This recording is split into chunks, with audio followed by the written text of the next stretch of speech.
Dr. Marcela Cuellar. Dr. Marcela Cuellar is an assistant professor in the School of Education at the University of California, Davis. She teaches courses on higher education to undergraduate and doctoral students. Her research focuses on access and equity in higher education, Latino college student success, and Hispanic serving institutions, HSIs. More specifically, her research explores Latino students' experiences and outcomes at HSIs and emerging HSIs.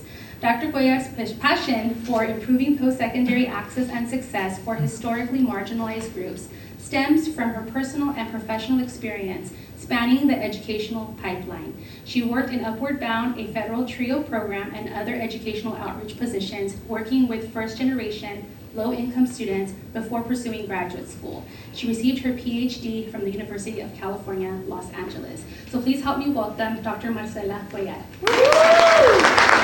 Good afternoon, everybody. What a tough act to follow with two great, brilliant presenters right before me. And so I'm going to transition to talk a little bit more about HSIs specifically and what the research has told us about. As was mentioned in my introduction, I'm an assistant professor at UC Davis, so it's great to come across the causeway and join you here today and as you kick off this next academic year. And so one of the things that I've titled this particular presentation, Creating HSIs, what the research tells us is because I think it's important to think about action with HSIs. Because often we think about HSIs as a definition, as a federal construct, and we'll talk a little bit about that. But really what it means, in my mind, in terms of when I think about the research on HSIs, what does it mean to serve that's an action, right? And serving doesn't just naturally happen when we hit that 25%. It means we have to intentionally reflect on what does that mean for serving our particular student populations. And so to me, being an HSI is really about how are we creating the conditions to become an institution that is serving our Latinx population? What are the actions and intentionalities that we're putting behind this work? So my goal for today is just really to kind of give you an overview of what the research tells us about HSIs, how are we studying HSIs, what it is that we know about HSIs, where do we need to go in the future with research, and also in order to more effectively influence policy and practice within HSIs. So I want to be sure to also provide just a brief historical backdrop on HSIs and what they are, because again, we think about the federal definition, which is when you hit the 25% Latinx enrollment, you are then designated an HSI. So it's an enrollment-based definition. But oftentimes we don't think about the history of how did we even create this idea of an HSI. And so I think it's important to always think back on the history because it's got a long history that often gets overlooked.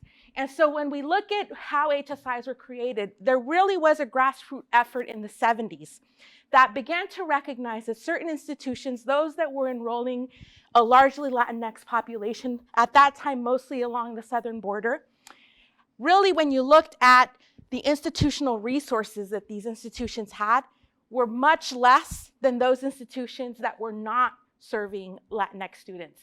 And so in the 70s, in the late 70s, there was a coalition that was created called the Hispanic Higher Education Coalition.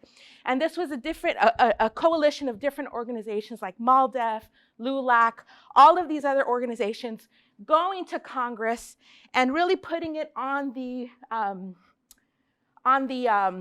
agenda to say we need to be paying attention to these post-secondary institutions that have inequitable access to resources, but are educating this growing Latinx population.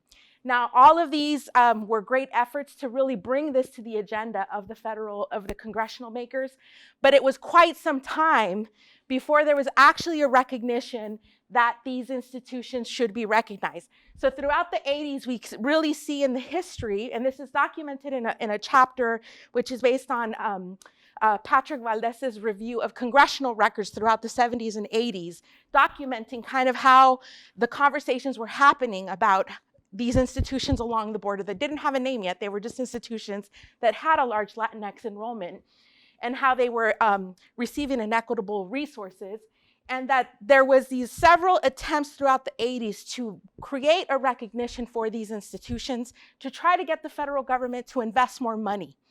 in order so that these institutions could more effectively serve their Latinx population. And so that led to, in the mid-'80s, to the creation of HACU as kind of the advocacy group that would then continue to try to push for this legislation for the federal government to provide some resources. Simultaneously in Texas, because again, at that time, most of these institutions were along the southern border, there was a legal challenge that LULAC brought against the state of Texas because a lot of these institutions, again, had fewer resources relative to the institutions that were not on the southern border and didn't have a large Latinx population. And in that particular lawsuit, the Supreme Court ruled in the favor of the state. So the state didn't have to change their funding for these institutions. However, because this was happening simultaneous with all of these legislative efforts, it really put attention to this problem, that there was a large inequity built into the system, particularly, again, for those students who were attending institutions that had large Latinx populations. Eventually, that set the path for then in the early 90s for the federal government to say, okay, we're understanding that there's these inequities and that we need to provide more funding to post-secondary institutions that are serving an increasing Latinx enrollment. And similar to the idea of other minority-serving institutions like HBCUs, tribal colleges and universities that receive money from the federal government to support institutional development, this was kind of where HSIs came in and said, okay, we're going to create and give money to these institutions that are enrolling these larger populations of Latinx students. And so it was then that it was defined that an HSI was an institution that was enrolling at least 25% Latinx students. But different than, say, some of the other minority-serving institutions that existed at that time, HBCUs and tribal colleges and universities, that have a clear mission to serve and empower the populations that they're representing. HSIs didn't have that same kind of criteria. It really was an enrollment-based criteria. Once you hit that 25% and you showed that you didn't have equitable resources compared to other institutions, then you could qualify for this money.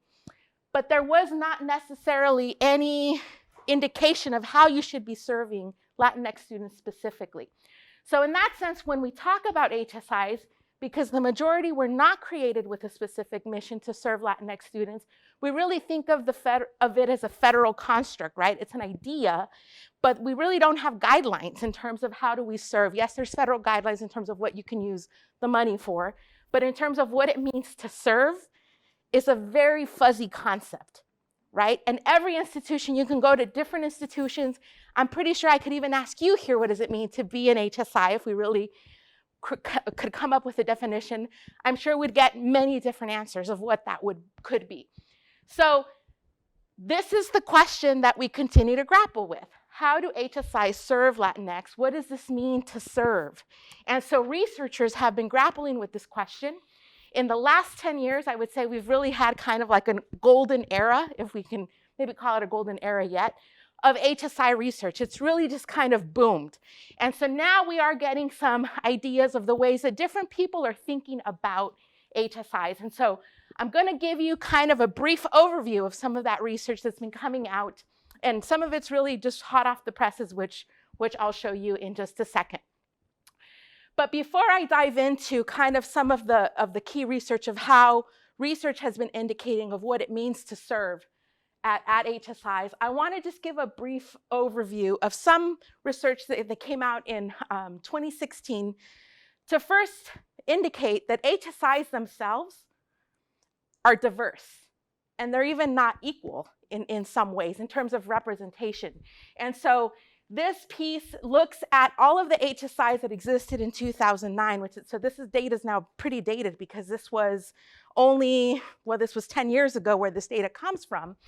But what's important about this typology is that it begins to paint a picture that HSIs are not all the same, right? And we know this, right? We have 3 HSIs now in this region. Sac State, Sac City, and UC Davis just became an HSI. we're very different institutions, right? And likely what it means to serve our Latinx populations will likely be very different things as well. But this is why I like this typology, though, is because it begins to complicate what is an HSI. And first, HSIs are very diverse. Those institutions that are urban enclave community colleges, which I would say Sac City would qualify in kind of that category, that was about, at this time, 37% of all HSIs in the nation. And so at this time too, and I call it a snapshot because HSIs have changed in these last 10 years.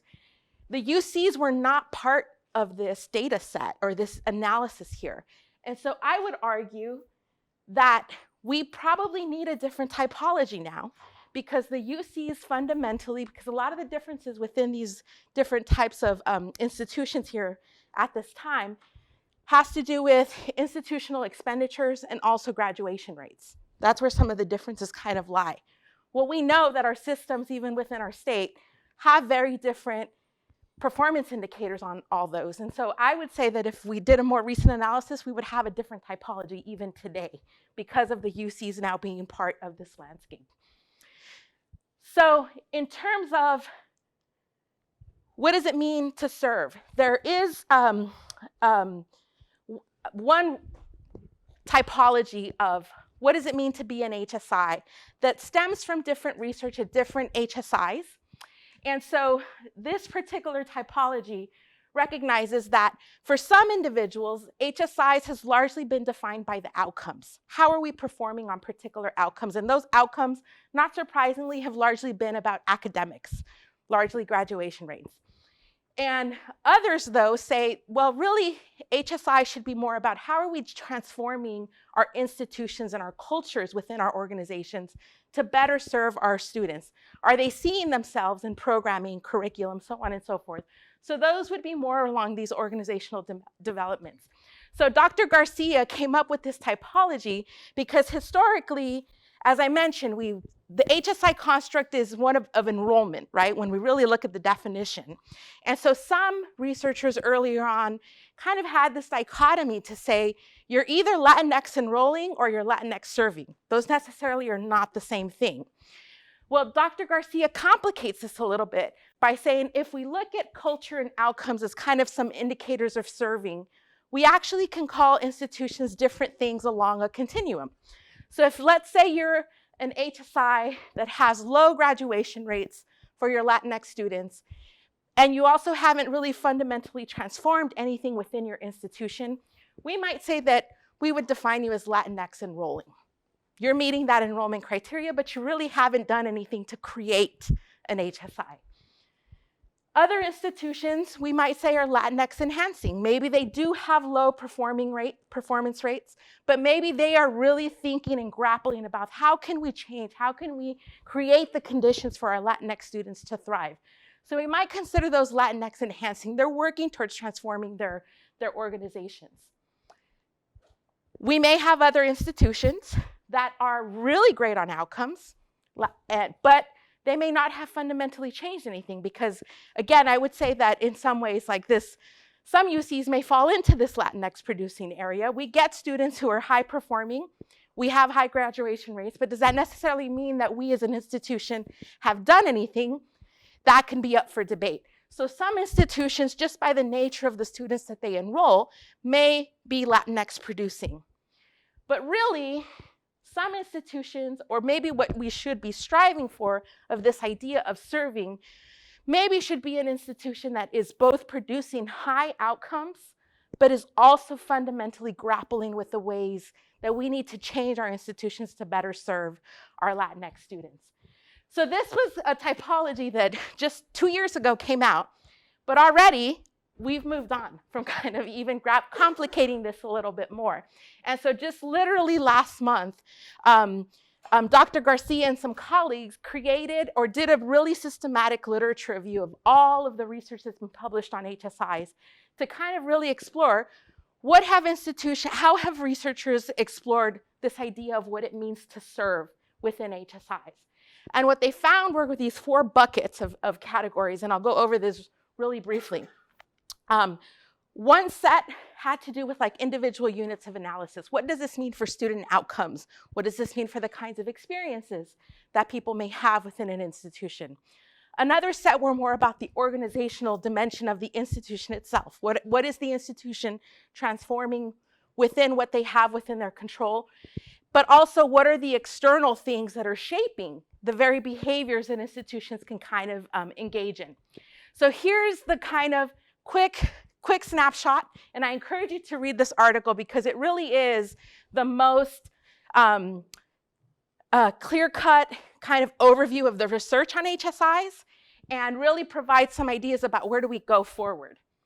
So in terms of outcomes, a lot of the research has really, again, focused on academic outcomes. And when we look at academic outcomes, we often see, or there's the narrative, that HSIs have lower graduation rates. I don't know if any of you have heard that.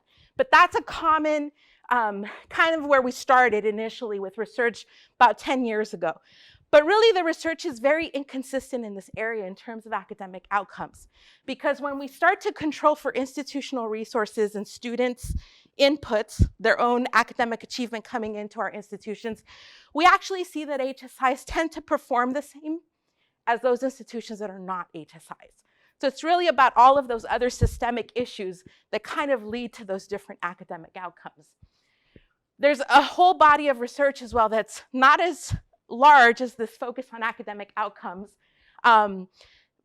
looking at non-academic outcomes, and I would say this is where most of my research really focuses. I really like to think about what does an education mean beyond the degree, beyond the certificate. How are we thinking about the holistic education of students? Because a lot of times, what I hear students say when they're coming to college, they do talk about getting a degree, but they're also talking about more deep kinds of things that they're looking for. They want to change their communities. They want to change our society. They want to give back to their families. But where do we examine that? Where do we assess that? Are we helping students achieve their own educational objectives? So what we've seen in the non-academic realm is actually that HSIs perform fairly well relative in comparison to non-HSIs. We see that Latinx students who attend HSIs develop a greater self-concept. They come in, they leave their colleges feeling much more empowered than when they came in. I would say that's a powerful, important thing to recognize. Just jumping over for sake of time, there's also experiences that students may have that kind of emerge in the body of research. What we find is that a lot of students that attend HSIs do tend to have very affirming experiences. That's through the relationships that they develop with faculty and staff. There's a lot of validation that occurs. However, another body of work also talks about how there's still instances of discrimination and microaggressions that Latinx students continue to encounter. And that's not surprising, right? Because our institutions are mirrors of our society as well. And so that's something that we need to continue to kind of applaud the work that HSIs are doing, but also continue to be critical about how can we counter some of these racialization forces that students experience not only on campus, but also off campus. And then there's also this body of work that talks about the experiences of individuals who are not students, so staff, faculty, and that a lot of the same things that we see with the students, we see reflected in the experiences of faculty and staff as well. So we need to also begin to think about what does it mean for us to be Hispanic serving and support the work that you're all doing and making sure that we're supporting your ability to do the work. Just really briefly as well, here are kind of some of the organizational level things that we have found with the research. That there's some body of work that looks at the leadership and decision making, but also this idea of some HSIs are integrating intentionally culturally relevant pedagogies within the classroom and supporting their faculty to be able to do that, and also creating very culturally relevant programs. And so there's also these other external factors, which I won't go into, but I just want to briefly give you an overview here of kind of the lay of the land of what this research has really looked at. So the structures in the middle here about those institutional characteristics, what are the things that institutions are doing within their control to try to create institutions that are intentionally serving their Latinx students. And then down here is really kind of these indicators of the different kinds of outcomes that we should be looking at. So I just have one more slide, and I do want to spend a little bit of time here because this is where I feel like, in terms of just giving you a sense of like where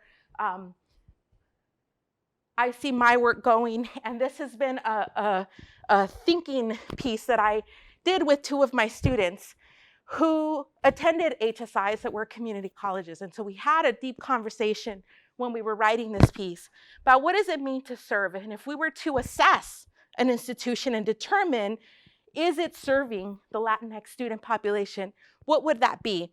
And so we reflected on kind of the most empowering things that we might think of in education. And first we said, well, first and foremost, we have to understand who our Latinx students are. And that actually the Latinx population is very diverse, racially, ethnically, and increasingly racially diverse. But we often, when we do research on Latinx students, we continue to treat it as a monolithic group. But research has really told us in the context of HSIs that some students feel marginalized when they're not being recognized as, let's say, they're Central American, but the majority is Mexican, which is very common here, right? Because it's depends on our regional representation. So to what extent are we thinking about the intersectionality of the various identities that our students have? How are we valuing the assets that students are bringing? Do we even have measures that assess those assets? Most often we don't. We don't really think about them, right? So that's one thing that we think is important to move forward with. Also, to what extent do we even ask students, what do you feel we need to do within an institution to better serve you? Doesn't happen often, so we think this is kind of the direction. This really here about culturally affirming environments it really intersects with the previous work that I kind of gave you an overview with, so I'll go just quickly to this point here. To what extent are we valuing a holistic education? So kind of getting to those quality things, the transformative education that Louis was mentioning. Are we assessing it? Are we thinking about students not just in terms of their academic output, but also thinking about all of the things that they're wanting to do and getting to those broader purposes of education? And are we thinking about those? And are we assessing that we're actually meeting those objectives and giving students the kind of education that they're looking for? So with that, I'll conclude. I look forward to conversation.